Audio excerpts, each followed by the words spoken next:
Bonjour et bienvenue à notre Face-à-Face avec Denis Trottier, une émission d'actualité où on choisit un sujet d'actualité et puis on l'approfondit pendant toute la durée de l'émission.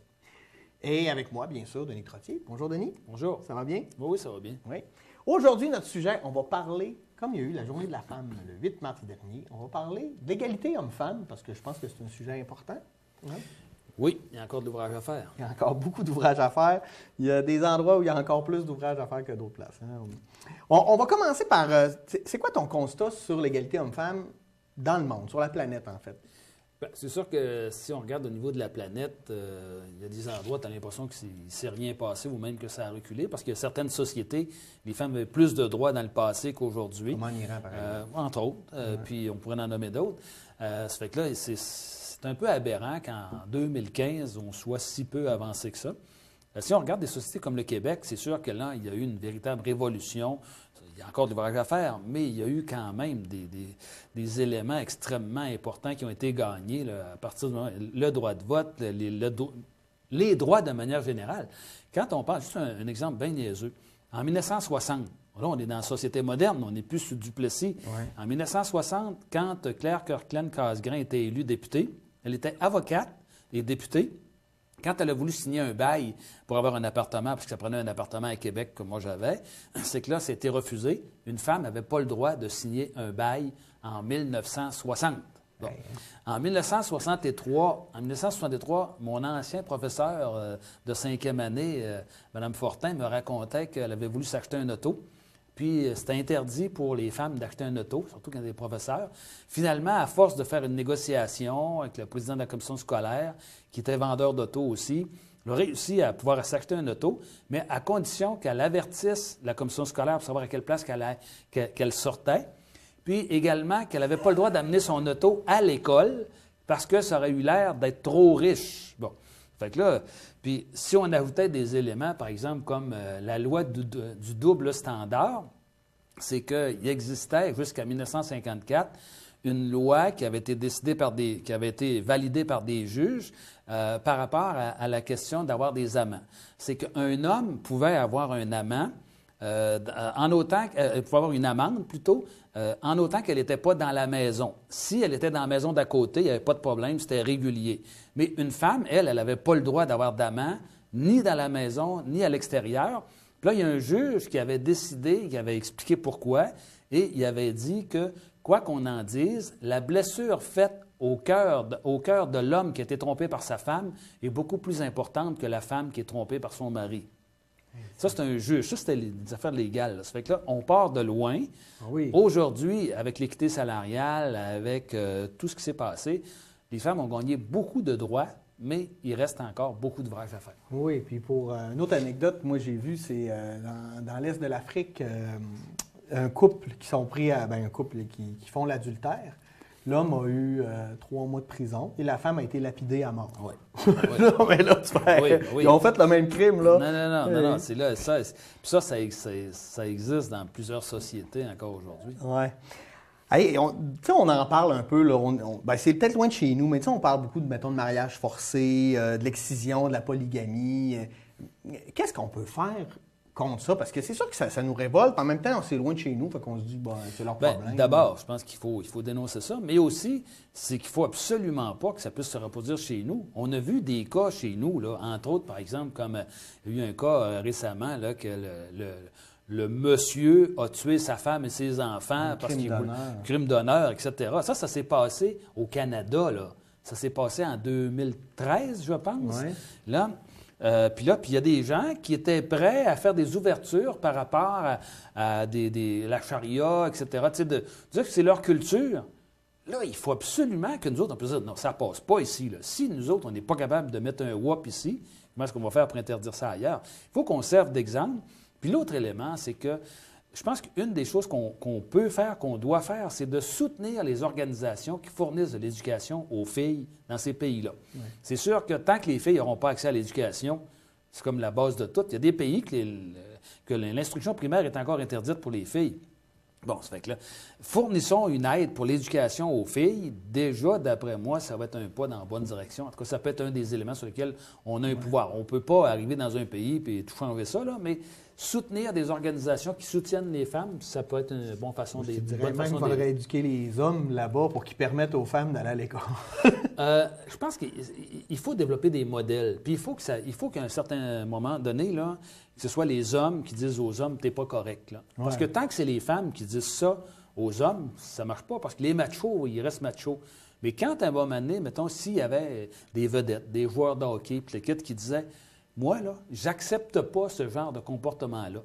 Mais malheureusement, on voit que certaines vedettes ont encore ces comportements-là. Ouais. On voit là, dans certains procès, là, c'est des vedettes de football, des vedettes de hockey.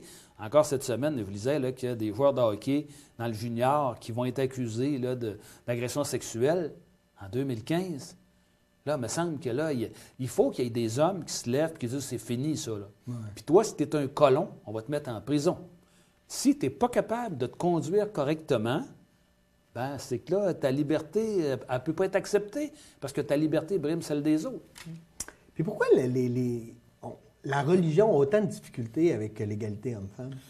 Bien, probablement qu'il y a des différences dans différentes religions, mais d'abord, il faut être conscient que Jésus lui-même n'était pas macho, il n'était pas anti-femme, loin de là. Puis je ne penserais pas que Jésus, lui, ait voulu mettre de l'avant l'idée qu'il y a juste les femmes qui pourraient être prêtres. C'est pas lui qui a inventé ça. Là. Ça, c'est des hommes. Ça, c'est des hommes qui ont décidé ça. Des hommes probablement insécures. Puis il y en a des hommes insécures. Là. Puis aussi, c'est que ce que j'avais lu, c'était que il disait il faut que les gens se consacrent entièrement à leur vocation. Ça fait que là, c'est pour ça qu'on enlevait l'idée d'avoir des enfants, des femmes. Mais il y a des religions qui l'ont.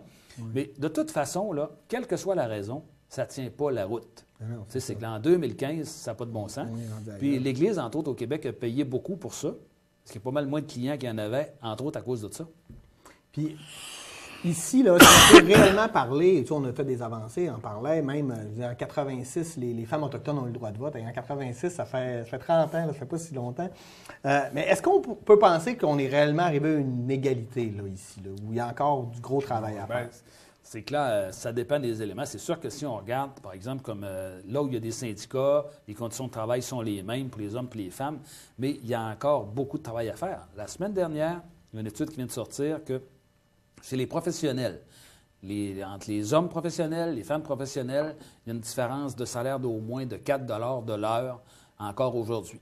Vous voyez, chez les médecins spécialistes, oui, 50 000 Là, sur les médecins, il peut y avoir des problèmes de congé, de maternité, des affaires comme ça. Là, c'est plus difficile. Mais mettons, sur le même job, le même nombre d'heures, c'est qu'il était calculé que les femmes, encore aujourd'hui, dans les endroits qui sont non syndiqués, c'est qu'il y a des écarts de salaire encore importants. Puis quand on regarde aussi, c'est qui occupe les postes de direction. Bien, majoritairement, c'est des hommes. Là. Oui. On a juste à regarder dans la plupart de nos entreprises ou de nos institutions, souvent, que ce soit dans les commissions scolaires, dans les hôpitaux, dans les écoles, assez souvent, il y a beaucoup plus d'hommes encore aujourd'hui que de femmes. Là, il y a quelque chose là, qui ne s'est pas encore passé à ce niveau-là. Puis c'est la même chose au niveau de politique municipale, provinciale, fédérale. Les femmes sont encore assez peu nombreuses. Oui, on va y revenir d'ailleurs là-dessus. Ce serait quoi les solutions pour que les femmes aient l'équité salariale au niveau de l'emploi, pour le même emploi, la même expérience? C'est qu'avec la loi sur l'équité salariale, il n'y a pas trop de problèmes dans la plupart des places, mais c'est sûr que quand il n'y a pas de syndicat, puis qu'à ce moment-là, c'est le patron qui décide, il y a une tradition à l'effet qu'une femme, ça vaut moins qu'un homme, là, puis là, puis c'est sûr que s'il n'y a pas de représentant, il n'y a pas de représentation qui est faite, ça va demeurer encore un bout de temps. Je pense que les lois peuvent faire quelque chose, mais puis aussi, c'est que l'autre élément, c'est qu'on voit que, par exemple, comme dans des usines, souvent, il y a des hommes qui vont être assez bien payés par rapport à des tâches qui sont parfois très difficiles, mais pas toujours de grandes responsabilités. Ouais. Puis les jobs de responsabilité qu'occupent certaines femmes sont moins bien payés. Il y a encore de l'ouvrage à faire par rapport à ça. C'est un chantier qui n'est pas terminé. Mais je dirais que c'est sûr que le fait qu'on ait diminué... Le syndicalisme est en perte de vitesse à l'heure actuelle. Puis là, même, on pourrait dire, il y a une espèce de mouvement anti-syndical, anti-syndiqué, qui n'est pas très bon, à mon avis. Parce qu'il ne faut pas oublier que quand les syndiqués améliorent leur sort, ça incite les autres à pouvoir améliorer leur sort aussi. Ça a des effets positifs sur les autres. Moins qu'il y a de syndicats, moins qu'elle faisait que les conditions s'améliorent, plus les conditions se détériorent, que ce soit pour les hommes ou pour les femmes. Puis on voit aux États-Unis, là, présentement, le syndicat a été pas mal dénigré. Puis je ne dis pas que le syndicat, c'est parfait, là, mais je pense que c'est tout à fait normal, c'est important que les travailleurs soient représentés puis qu'ils puissent se défendre parce que, comme on dit, si tu veux qu'il y ait une espèce d'équité, qu'on veut qu'on soit gagnant-gagnant, bien, il faut que ça se fasse avec des outils. Sinon, parce que s'il n'y avait pas eu de syndicat, on n'aurait pas de salaire minimum, puis on travaillerait encore à 24 cents de l'heure. C'est possible.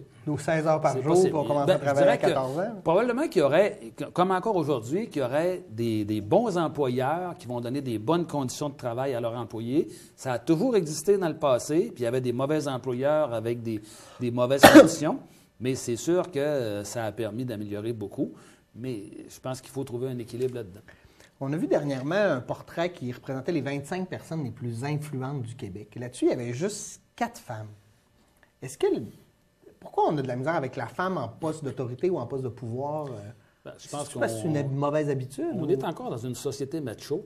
Ouais. Moi, j'ai déjà vu un directeur du personnel, il n'y a pas si longtemps que ça, qui m'avait dit « Jamais je vais accepter d'être dirigé par une femme. » C'est un directeur du personnel, ça, là.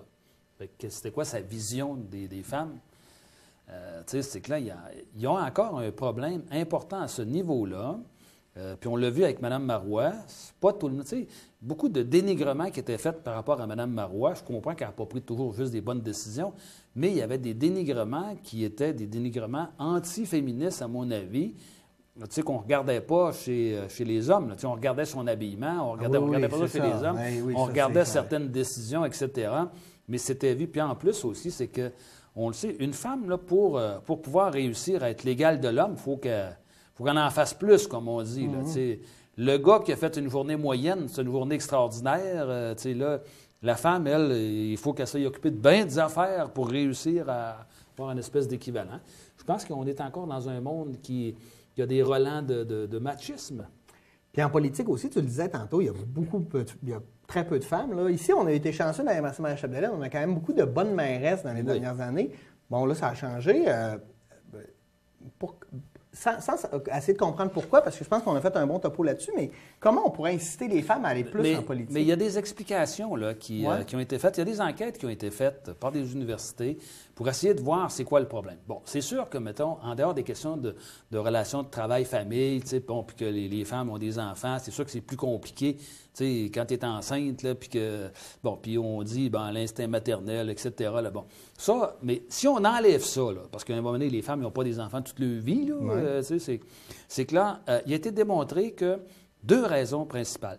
D'abord, c'est que les femmes n'aiment pas la relation de guerre qui existe, entre guillemets, au niveau politique. Okay. C'est du chamoyage, la politique, en bonne partie. Là, ça, il y a des conflits, etc. Et les femmes se sentent moins à l'aise là-dedans.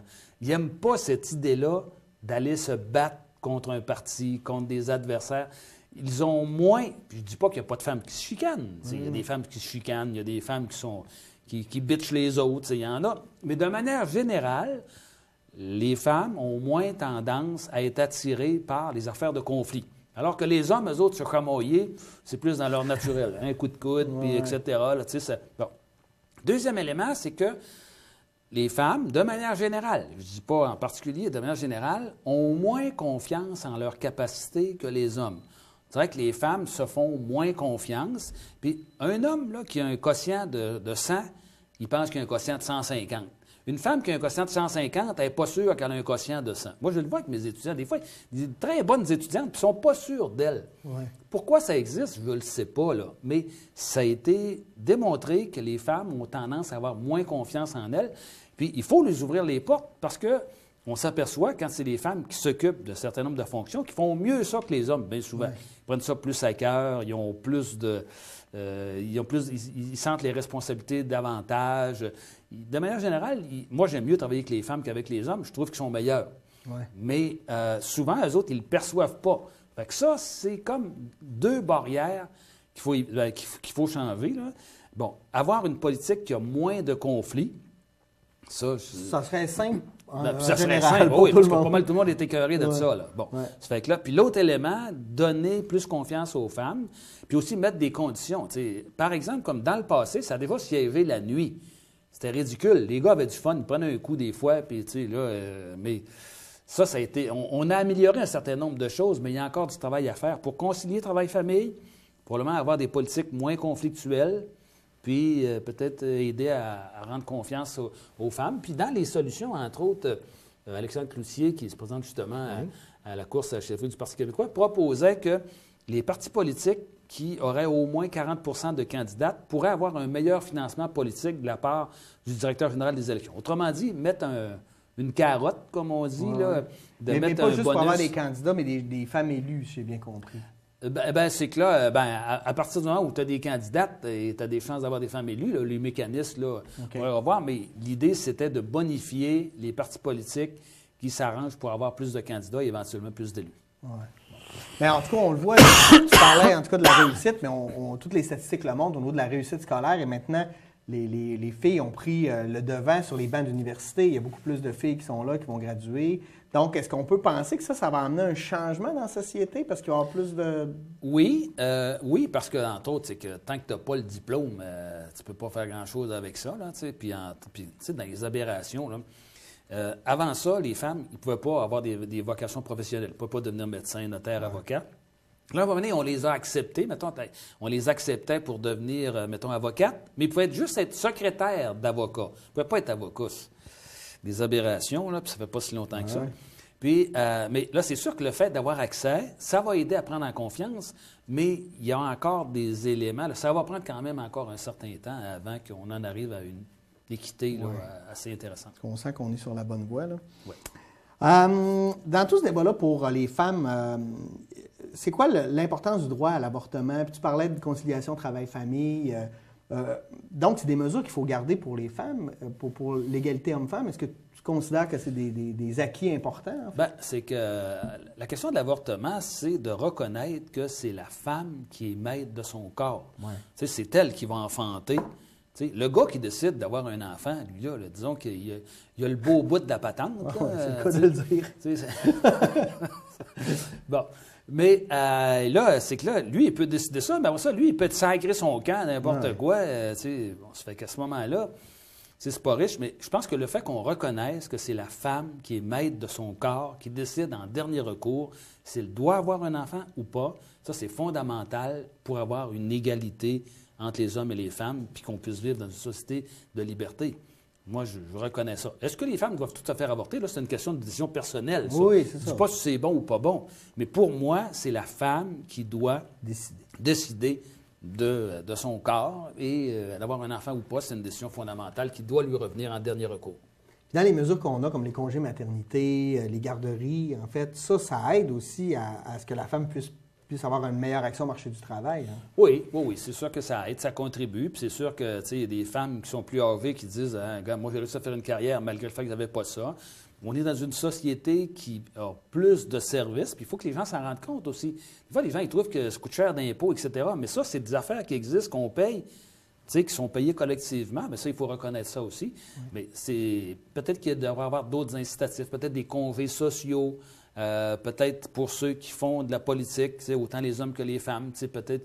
Mais ça, c'est plus facile pour des grandes entreprises ou la fonction publique que des petites entreprises, mais on a encore du travail à faire. Un des problèmes qu'on a comme société, c'est notre déficit démographique. Et puis, si on veut encourager les femmes à avoir plus d'enfants, bien, il faut aussi avoir, j'imagine, des incitatifs pour leur permettre de travailler. Oui, mais il faut être conscient que plus une société est riche, moins elle a d'enfants. Là, il y a une limite à ça. Je pense que il faut peut-être, comme société, valoriser l'idée d'avoir des enfants.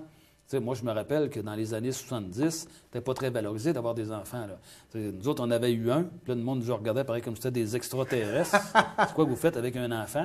Puis quand on a eu un deuxième, 5 ans plus tard, le monde nous disait quasiment tout, pas encore enceinte.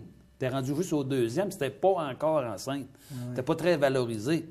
Je pense qu'aujourd'hui, c'est plus valorisé, mais peut-être qu'il y a du travail à faire aussi là-dessus. Moi, ma mère, elle me contait que quand elle a eu sa première enfant, mon grand-père, il a dit « Bon, ben là, tu vas arrêter de travailler. Ouais. » Puis là, ma mère, ça a été... C'est ça, là. C'est que là, avant ça, les maîtresses d'école qu'on disait, aussitôt qu'il y avait un enfant, il fallait qu'il lâche le job. Là. C'était fini, là.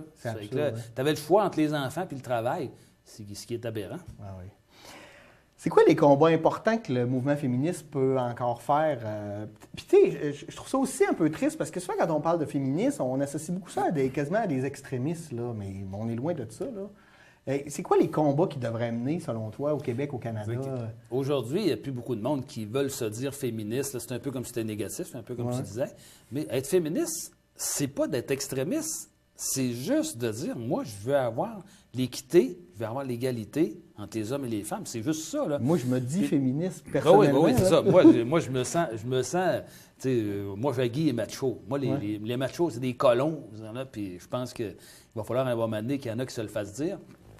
Puis, mais il reste beaucoup de travail à faire, que ce soit au niveau là, de la violence sexuelle. Les gens qui, encore aujourd'hui, dans des parties, se pensent tout permis. Là, je sais pas, tu as le droit d'avoir un party, mais le respect des autres, ça existe encore. Puis, je dis souvent à mes étudiantes que, là, vous pensez que c'est tout égal, là, vous autres. Ils sont jeunes, puis, les relations sont quand même assez correctes entre eux autres.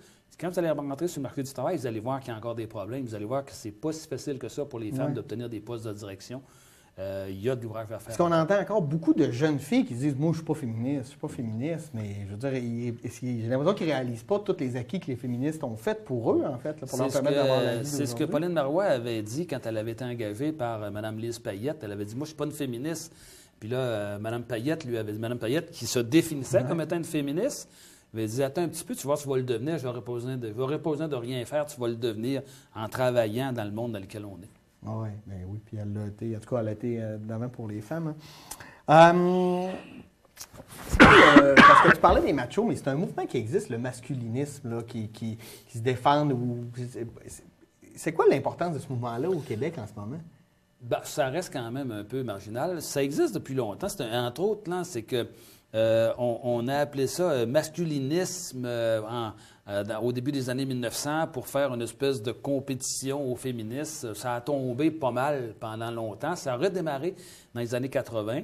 À partir des fois de cas réels, peut-être de problèmes là, au niveau de partage des enfants, là, c'est sûr qu'il y a probablement dû avoir des événements qui ont fait que des gars auraient peut-être dû avoir la garde, puis c'est les femmes qui l'ont eu. Mais de manière générale, je pense que les femmes ont encore du travail à faire. Puis je pense que le problème est plus du côté, on pourrait dire, des femmes que du côté des hommes. Bon, ces mouvements-là qui existent, je dirais, essaient de montrer que, dans le fond, ce qu'ils veulent, les autres, c'est d'éviter que les hommes deviennent un peu comme les femmes avant. Est-ce qu'ils ont parti raison? Peut-être sur certains éléments, mais je pense que les femmes sont encore on sait que c'est un peu un mouvement de réactionnaire, là, mais des fois, j'ai l'impression qu'il y en a beaucoup d'hommes qui... Je dirais pas qu'ils sont masculinistes, mais qui ont des propos, en fait, qui sont un peu désobligeants envers les femmes. Oui, il y en a sûrement, mais aussi, il faut être conscient que les hommes se sentent un peu tassés là, par les femmes. Là, mais dans le fond, les femmes, ils ne tassent pas les hommes. Ils font juste prendre la place qu'ils avaient.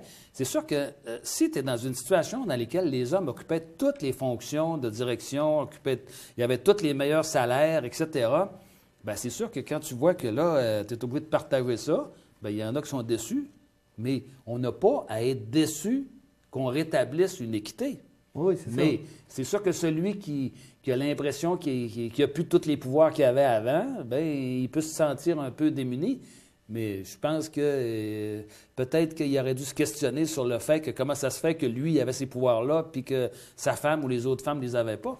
Oui, c'est ça. On prône beaucoup la valeur d'égalité, mais souvent quand l'égalité est plus de notre bord. Il y en a qui sont plus égales que d'autres. Ouais. Hey, merci beaucoup, Denis, de nous avoir éclairé là-dessus. Et puis, on se retrouve la semaine prochaine où on va parler de relations internationales. On change complètement de spectre. Là-dessus, merci d'avoir été des nôtres. À la semaine prochaine. Au revoir.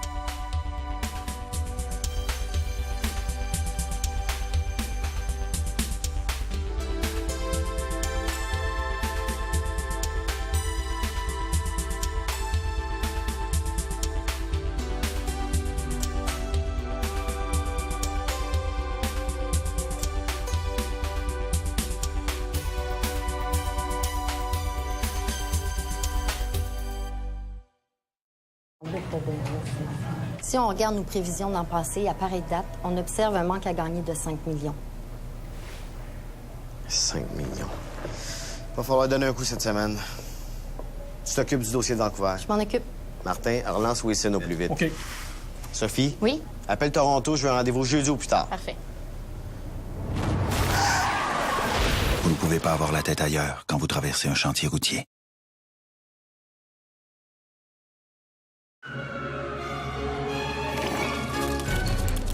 Durant la saison de la grippe, le virus peut apparaître n'importe où. Il est invisible, imprévisible, et tout le monde peut se faire prendre par surprise. Heureusement, le vaccin contre la grippe est la méthode la plus efficace de se prémunir contre lui. Ne vous laissez pas surprendre par la grippe. Faites-vous vacciner. Renseignez-vous à santé.gouv.qc.ca.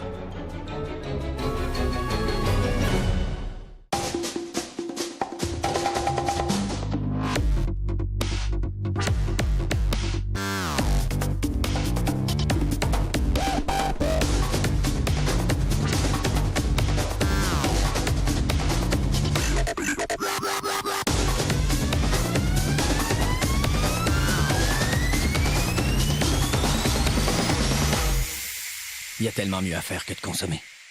Trouve ta propre intensité.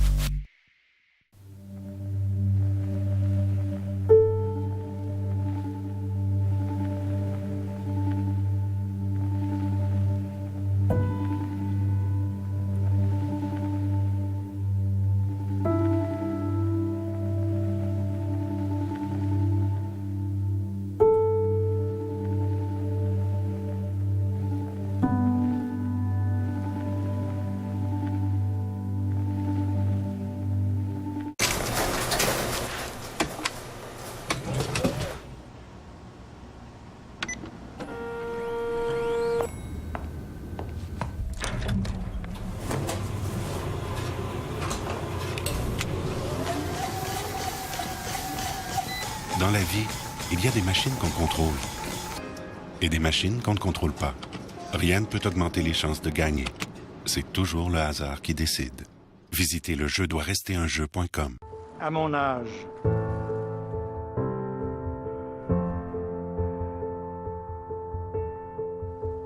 personne n'est à l'abri de perdre son emploi. Personne n'est à l'abri d'avoir une maladie. Personne n'est à l'abri de tout perdre. Personne n'est à l'abri de l'indifférence et de l'itinérance. C'est grâce à l'appui de tous que j'ai pu m'en sortir. Cet hiver, avant de prendre la route, composez le 511 ou consultez le québec511.gouv.qc.ca pour planifier vos déplacements. Prenez le volant en toute sécurité.